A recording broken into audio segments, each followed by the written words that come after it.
G'day everyone, Shadwell here, just giving a quick market wrap up from yesterday's fat cattle sale over there at IRLX, where the Inverell selling agents penned on just on 4,000 head, so just a few less numbers than the last week, and yeah, just down on the last month, you'd say. Like, we've been consistently 4,500 for the last month, and we've just come under 4,000 this week. But still big numbers. That number included over 2,000 cows, I think 2,120 cows total.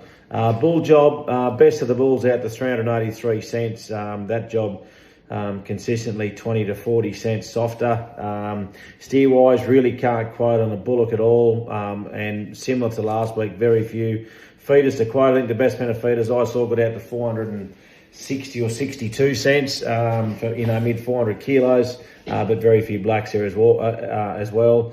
Trade feeders, if they'll Angus, I think out to 456 cents, and they could have actually went back to the backgrounders, but most sales in that trade section 370 to 410, and very little quality on the young cattle. Might have been 150 to 200 steers in those lighter weights, considerably cheaper but quality related, and very, very hard to quote with that.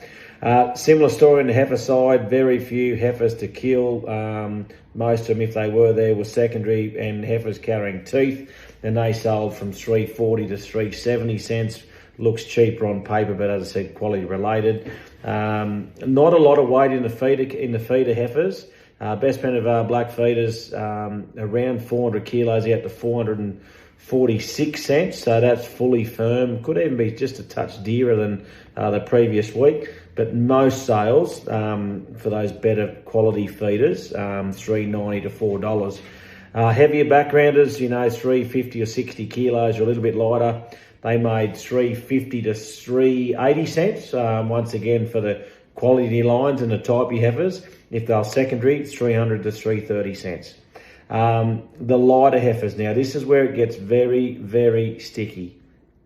A lot of heifers under $3. And as I said, we're talking, lighter quality cattle or lighter weight cattle here. A lot of, the better end of the lighter weight heifers, $2.70 to $3.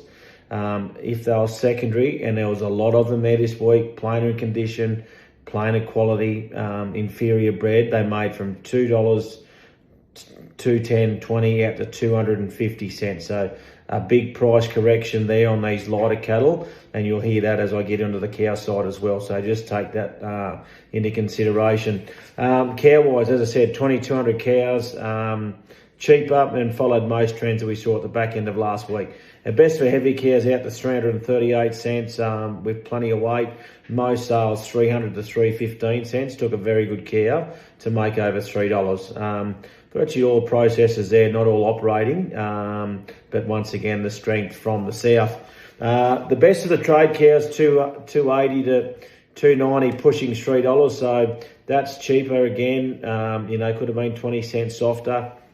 But if those secondary slipperier cows, obviously good enough to kill, but just not typey, 250 to 280 cents. So that's considerably cheaper. Store cows. Now, the best end of the store, there's some very, very, very good Angus cows penned in calf as well. So these could have even just been a touch dearer. The best of the store cows, Angus cows, 270 to 290 cents consistently. And if they weren't black but still had a bit of type in them, they were 250 to 260 cents. So there was a difference there. But this is where it gets tough. A lot of plain cows starting to come through the system, and they really copped a correction this week. A lot of cows making from 150 to 200, or just a touch over $2. Like, they could have been 30 or 40 cents cheaper again. Cows making 220 or 30 last week, 150, 60 to 180, 90 cents this week. So just take that in note when considering selling these cows. These plainer cattle, inferior cattle, are getting harder to place. Majority are continuing to go south, or obviously to the north. So what I'm about to say is that our better weighted conditioned cattle are holding their own. Obviously, it's softening on on the back of it, you know, the extreme numbers that we're seeing from, you know, the central west up to the border. But these lighter, inferior weaner or secondary yearling cattle have really lost their bloom, and you know, they're getting harder to place. So that's where we need to really look at moving forward. Anyway, that's enough from me. We'll go with a weaner sale again next Thursday as well. There's around 1,500 to 2,000 cattle already booked there. So if we've still got weaners and wanting to offload, please, you know, get in touch with the boys. That'll be over there at IRLX. Anyway, that is enough from me. Enjoy your Anzac long weekend. And as I said, we'll be back into it next Tuesday. Plenty of cattle already in the book. Thank you.